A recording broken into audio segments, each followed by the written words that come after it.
ATL host Jekielek launches new book, Killed to Order, exposing CCP's organ harvesting.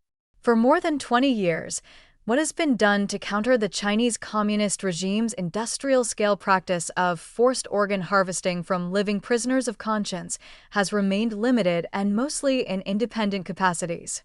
Experts have said this is due, in part, to the crime's unbelievable nature and the sheer volume of piecemeal evidence. When I first heard about it, I didn't want to believe it.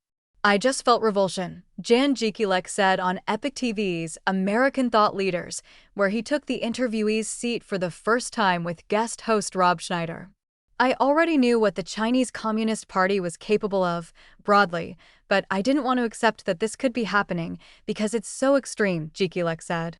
On March 17th, Jekielek's book, Killed to Order, China's Organ Harvesting Industry and the True Nature of America's Biggest Adversary, launches, pulling together the most compelling evidence amassed over the better part of 20 years to expose a crime that continues to grow. What began as a project to extend Chinese Communist Party elites' lifespans took a sinister turn after then CCP dictator Jiang Zemin ordered the eradication of a peaceful spiritual practice that 1 in 13 Chinese people had taken up by the late 1990s, as explained in Killed to Order. Suddenly, a regime with no moral limits, already accused of funding unethical medical experimentation, had at its disposal likely millions of incarcerated prisoners of conscience. Spike in Chinese transplants.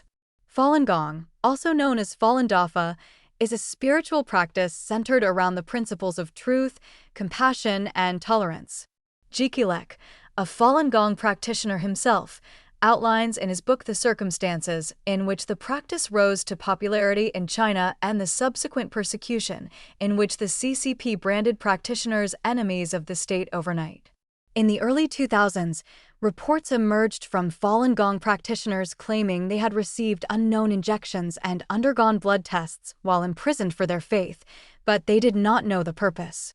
It was not until a whistleblower in 2006 disclosed that her ex-husband, a surgeon, admitted to transplanting some 2,000 corneas from live prisoners of conscience that led independent investigations to the source of the spike in Chinese organ transplants, Falun Gong practitioners. I remember in 2005, the UN Human Rights Commission, there was the special rapporteur on torture. His name was Manfred Nowak. He estimated that half of all the people in the entire system were Falun Gong practitioners, Jekielek said. They built this on the backs of the Falun Gong, starting in 2000. The whole Chinese transplant industry grows geometrically from 2000 to 2005. By the end of the 2000s, we've got to 90,000 transplants a year being done. That's the best estimate, that's the range. It's very hard to estimate. This is a state secret. They don't have statistics. They pretend it's not happening. For comparison, Jekielek said, the United States hit a record number of organ transplants in 2024 at 48,149. There are indications that, as China has grown its transplant industry and expertise, unethical organ transplantation and organ harvesting are targeting people beyond Falun Gong practitioners.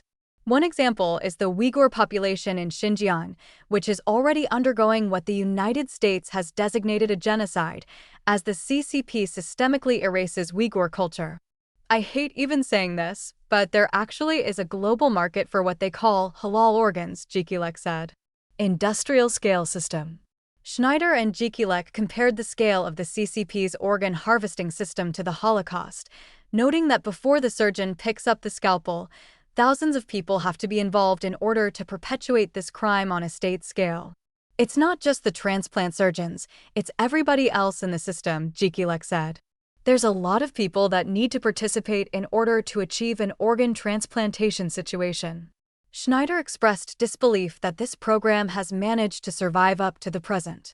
This being exposed is the only chance we have to stop this and save these Uyghurs and Falun Gong members from this continual involuntary organ transplantation and the murder of a massive amount of human beings, Schneider said.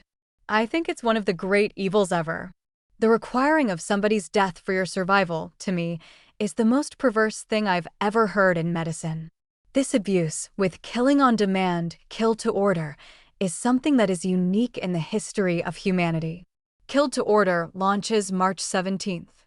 It is currently available for pre-order.